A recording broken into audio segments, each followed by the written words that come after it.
Hello, this is Andy's Golf and Travel Diary here in Puerto Rico with the legend, Chichi Rodriguez. Well, Andy, it's nice to have you here in the island again.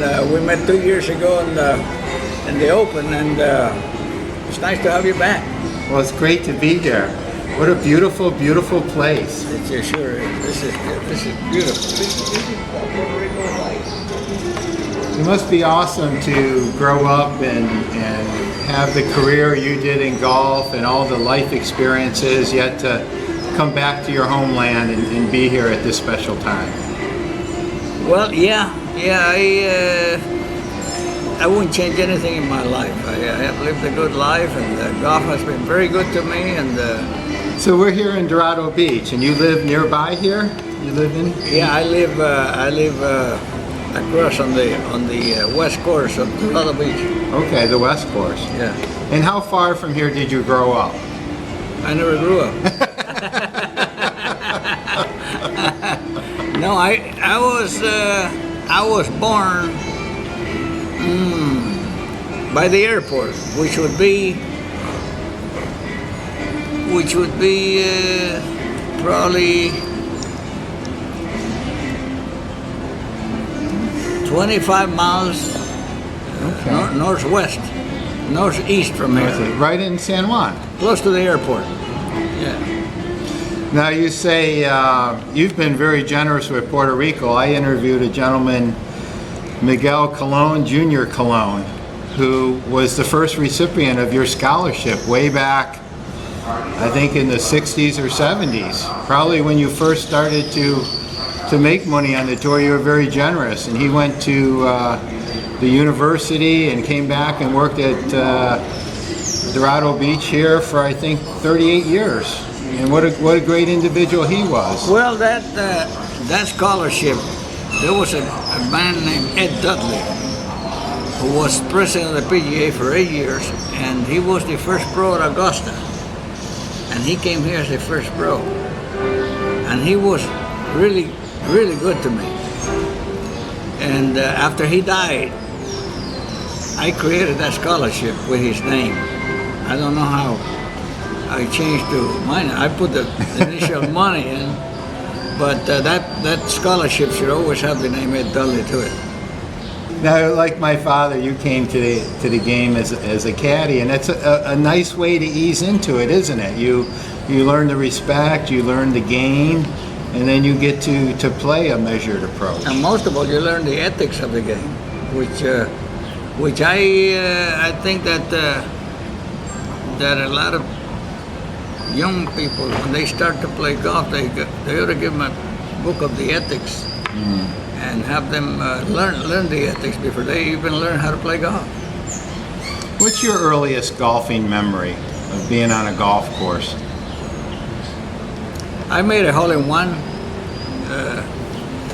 when I was probably 9 years old. There was a 90-yard par 3 hole in the Berwyn Country Club, which doesn't exist anymore. And I took a 7-iron and I hauled it up. After that, I got 37 more. So I got 38. Now tell me a little bit about 1963, I believe, your first win at the Denver Open. The thing I remember the most was I was playing with a guy named Bill Eggers. He finished second, and Dave Hill. And I had a one-shot lead playing the last hole. And then that was the narrowest hole you ever saw in your life. Trees on both sides. You know how they grow in Denver. And Dave Hill said, maybe I had two-shot lead. Maybe, and I took a driver out of the bag, and Dave Hill went to me. He said, take the 2-iron. And I said, why? He says, you got a 2-shot lead. All you have to do is make bogey and you win. I said, Dave, you see all those people? They followed me. They came to see the long ball. I'm going to give them the longest ball they ever saw in your life. And I took that driver, man, and I killed it. I was about 50 yards from the pin. And that's what I remember the most, that I did it that way. I did the same thing, and Dave Hill told me, he says, you're the dumbest player I've ever seen. Or maybe the best. It's a fine line, isn't it? Yeah, Ken Venturi told me the same thing when I won the Western Open, 1964, the Damo Shanner. Hole 17, everybody hit 3, 4, 5 irons off the tee, and then they hit a 9 iron. I took the driver and drove it almost on the green on 17, and he says, Ken Venturi came to me and says, "You're either the best golfer I've ever seen or the dumbest." Now the Western, that was like a major back then. You had to wait for your major until your Champions career, right? Yeah, and the Champions, that shouldn't count. 1-2 there. Majors are really, major golf is really on the junior tour, the young ones. But yeah, it was the third biggest tournament in the United States when I won it. It was the U.S. Open. U.S. Open will always be number one because it carries the name of the United States. And then there was the Masters, and then the Western, then the PGA, then the British Open. Now I saw you hit golf balls on your knees and hit them like any professional golfer would or could. But I've heard this legend how you would hit 2 golf balls, one after another, and you'd hit one a high fade and the other one a low hook, and they would intersect in midair. I did that many times. Many times. Okay, so it is true. Yeah, my reflexes are not as good as they were now. I'm having a tough time even making contact, even seeing them. How did you do that? How do you visualize or time that? What's the secret, other than having great... Well, I always use that as an example because kids learn what they see.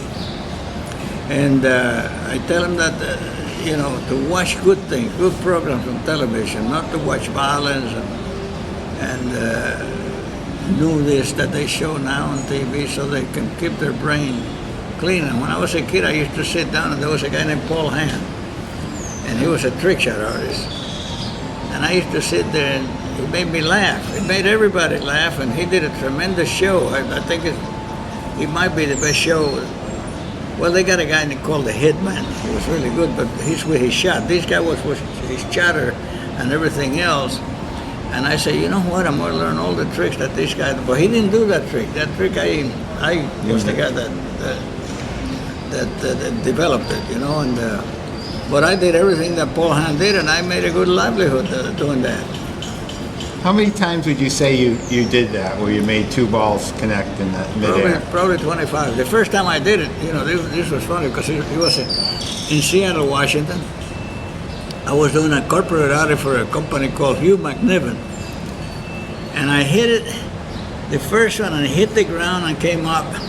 And it wasn't planned though, it just happened. Then I hit the draw and it bounced up and bam. Off a bounce? Yeah. That was pure luck. That was pure luck. But anyway, what's so interesting about that is that when those balls hit, they don't go down. They kind of, go like they had a brain and somebody hit the brain and scattered. Yeah.